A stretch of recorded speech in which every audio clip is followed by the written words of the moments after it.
Hey everyone, this is my review for Walking Dead Season 6, Episode 10, The Next World. I was really happy with this episode. I think this is actually one of my favorite, if not favorite type of Walking Dead episodes, possibly overtaken by the really action-heavy episodes that are built up to and we have a genuine fear for the characters, because that's one of the most important things I feel like on a show that's called The Walking Dead, is that we have to fear for our main characters. So other than that, I just love these slow burn type of episodes, and this did the humor better than like possibly any Walking Dead episode I've seen. I've always thought the humor was hit and miss. I love it. I love the lighthearted tone, which you need in a show like this every now and then, as bleak as it is. On top of that, we get this awesome new character, Paul.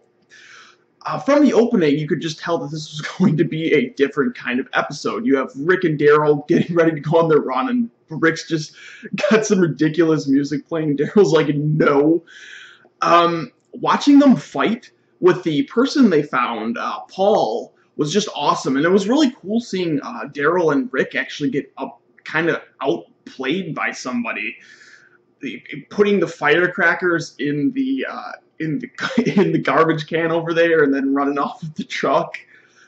And holy shit, this guy is a good fighter. Oh my god, like he essentially, if Daryl and Rick didn't have guns, I think he could probably take both of them on himself. And he's talking about taking on, that he doesn't take on walkers when there's double digits, so this seems to imply that he can beat, I didn't see him use any weapons, so if he's actually fighting with like his bare hands, which seems to make sense because he's got gloves on, like he seems like he's got an outfit that's important for like close combat, even closer than say like a knife or a machete, as Rick's group will often use.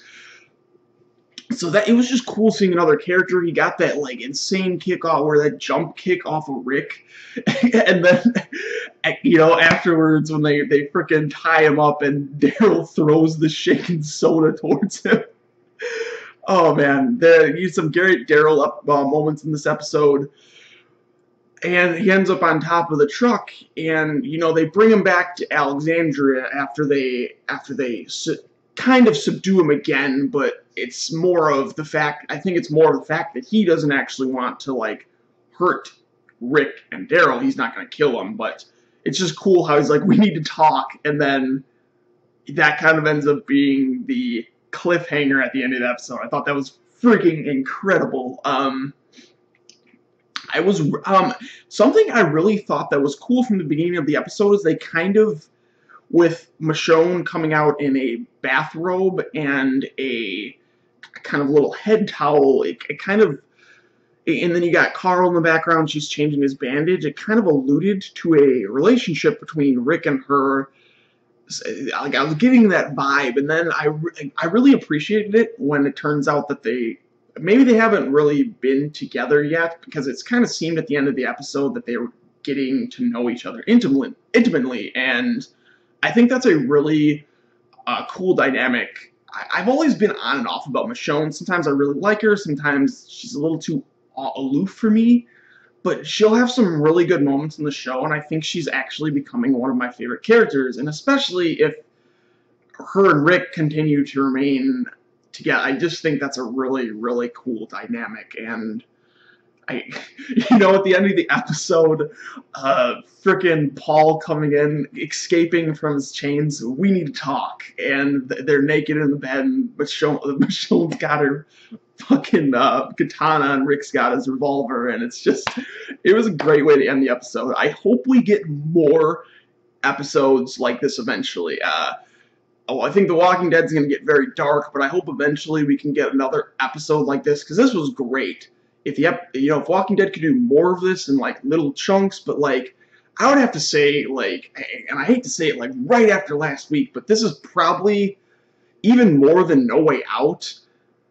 Maybe I'll regret saying that, so maybe I'll hold off on that, but I would say that this is either my favorite or my second favorite episode of the season, so that's really good sign for things to come, and I hope this show continues to just excel like this, because this episode had so many moments. We also got a little backstory with Spencer, which I like when the Alexandrians that we haven't really got to meet that much get their own time to shine. I was kind of suspecting when Carl didn't actually, that he didn't actually, the camera didn't show the face of the walker, that it was Deanna. So I think he was trying to lure it towards Spencer and Michonne once he noticed that they were out there. Because that seemed like a logical, if he knew that they were parents with, there was his mom, so he should know that. So I thought that was, I mean, there was no like really part of this episode that wasn't exciting, but I would say the best stuff was definitely with Daryl, Rick, and Paul, who I really hope eventually joins Rick's group. He seems like a really, really cool guy and just a great asset. And you have another like totally badass character, like not only badass, but just like charismatic and awesome. Like, holy crap, I fucking love this new character, and the dynamic between them, Rick and Daryl, and their little like scuffles were like kind of intense, but it was also like they weren't like trying to kill each other. So it's a great episode, great episode. Let me know what you think. Like this if you like this video, and if you want to see more of Walking Dead, which I'll be doing every week as new episodes come out, and I'll also be doing theory videos. Give me a subscription. I will love you to death. So this is Mega Matt and Mark 5 over and out, guys.